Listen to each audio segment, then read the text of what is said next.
Entah apa yang terjadi dengan habaib yang satu ini, begitu seperti kesetanan mendengar Islam Nusantara ataupun Banser Ansor, dan bahkan dengan tegas menyerukan seluruh orang untuk melarang anaknya, di mana ada jamaah di situ, dilarang semua anak-anaknya untuk masuk Ansor dan Banser, dan melarang keras jamaahnya bila mana itu ada yang berkaitan dengan Islam Nusantara. Dan jangan ada anak ibu jadi ansor apalagi banser. Ingetin nih, sampai mampus tidak ada kata banser. Dan jangan ada anak ibu mengikuti ajaran Islam Nusantara. Saya yang bertanggung jawab atas perbuatan laknat mereka. Jangan ada Islam Nusantara dalam sisi kepercayaan kita kepada Allah dan Rasulnya. Jangan ada paham Islam Nusantara dalam ibadah kita dan keseharian. Apapun bentuknya. Itu laknat Allah Ta'ala. Aku yang bicara selesai. Rekaman ini sebar luaskan di Jawa-Jawa. Yang waras tidak boleh mengalah terhadap mereka para pencuri agama yang menjadikan agama sebagai alat politik. Assalamualaikum warahmatullahi wabarakatuh. Om Swastiastu, Namo Buddhaya, salam kebajikan. Kembali bersama 9.0 TV dari Buta Panditalopi Kabupaten Bulukumba.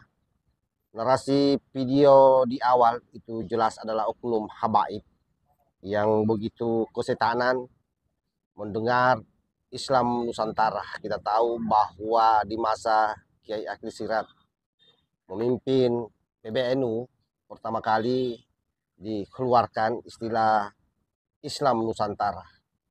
Tetapi kemudian banyak beredar doktrin di Indonesia ini, khususnya di Nusantara, dengan penyebutan Islam Nusantara yang dideklarasikan oleh Nahdlatul Ulama kala itu memang menuai banyak pertentangan dari beberapa oknum habaib. Termasuk salah satunya saya kira adalah Imam Besar Petamburan kala itu, yaitu Bung Rizik Sihab.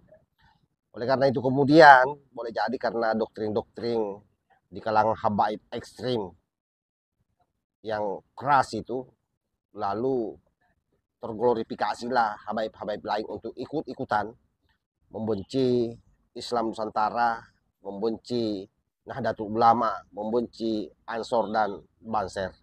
Bahkan di narasi yang disampaikan tadi sangat tegas bagaimana kebencian itu kemudian sampai mempengaruhi orang-orang yang ada di dalam majelisnya untuk melarang anaknya masuk di dalam Ansor ataupun Banser, dan bahkan merasa bertanggung jawab dan berdosa bila mana ada anak-anak dari mereka yang masuk Ansor dan Banser dan mengenal yang namanya Islam Nusantara. Betapa buruknya sematang Islam Nusantara di kepala mereka. Karena itulah yang saya sampaikan bahwa di video kemarin mereka-mereka ini sesungguhnya sekalipun berbeda-beda di dalam rangka eksistensinya di Nusantara ini. Ada yang ekstrim, ada yang lemah lembut, kemudian ada yang bergerak di dunia elit, di pemerintahan, masuk ke TNI, sektor kepolisian dan seterusnya, masuk di BUMN. Selama ini kan kita tahu mereka sepak terjangnya bagaimana. Tapi tidak ada satu pun yang menganggap dirinya selama ini oknum habaib yang tawadu, oknum habaib yang lurus, bahkan oknum habaib yang hari ini ada di kepengurusan Nahdlatul Ulama. Bahkan kalau kita mau bicara lebih lantar lagi, ada satu oknum habaib yang juga terkenal sebagai pemalsu makam, yang juga menjadi ketua Jatman. Itu juga tidak pernah kita dengar bagaimana memberikan teguran terhadap orang-orang yang seperti habaib yang dalam video tadi. Karena itu kemudian menjadi sangat wajar kalau seluruh persepsi orang hari ini menganggap bahwa dari 3 elemen oknum-oknum habaib yang kita klasifikasikan tadi itu sesungguhnya satu rangkaian dalam pergerakan bagaimana mengkerangkeng Nusantara ini dari berbagai sisi, yang pada akhirnya nanti orientasinya jelas bahwa NKRI ini, Pancasila sebagai dasar negara, ini akan menjadi taruhannya. Jadi kalau ke depan ini masih ada oknum-oknum habaib yang selalu bicara soal nasionalisme, bisa bicara soal Pancasila, bicara soal kebinekaan, fase seolah-olah bahwa Indonesia ini harus dijaga dan seterusnya, itu hanya kalau saya adalah kamuflase, hanya bagian daripada takia bagaimana mereka seolah-olah meyakinkan kita bahwa mereka adalah kelompok yang senantiasa ada di barisan kita.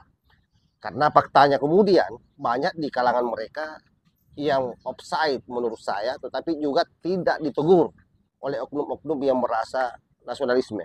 Oleh karena itu, semakin jelas, semakin terang bahwa siapa mereka sebenarnya dan apa target mereka sebenarnya.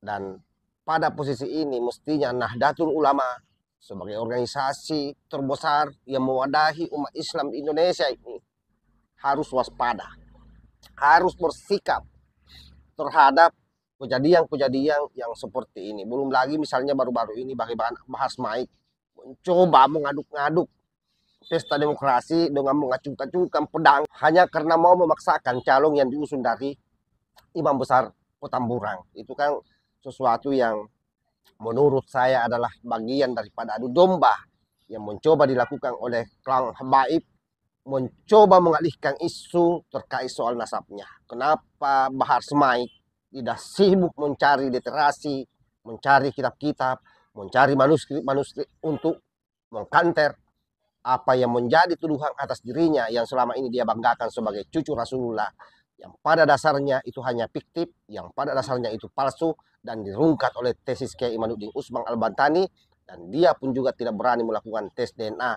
Sehingga kesimpulan saya bahwa seluruh agenda hari ini Klan Habaib dengan berbagai macam potensi yang mereka miliki, dengan segmen gerakan masing-masing yang melekat di dalam diri mereka adalah dalam kerangka mengalihkan diskursus soal nasab ini.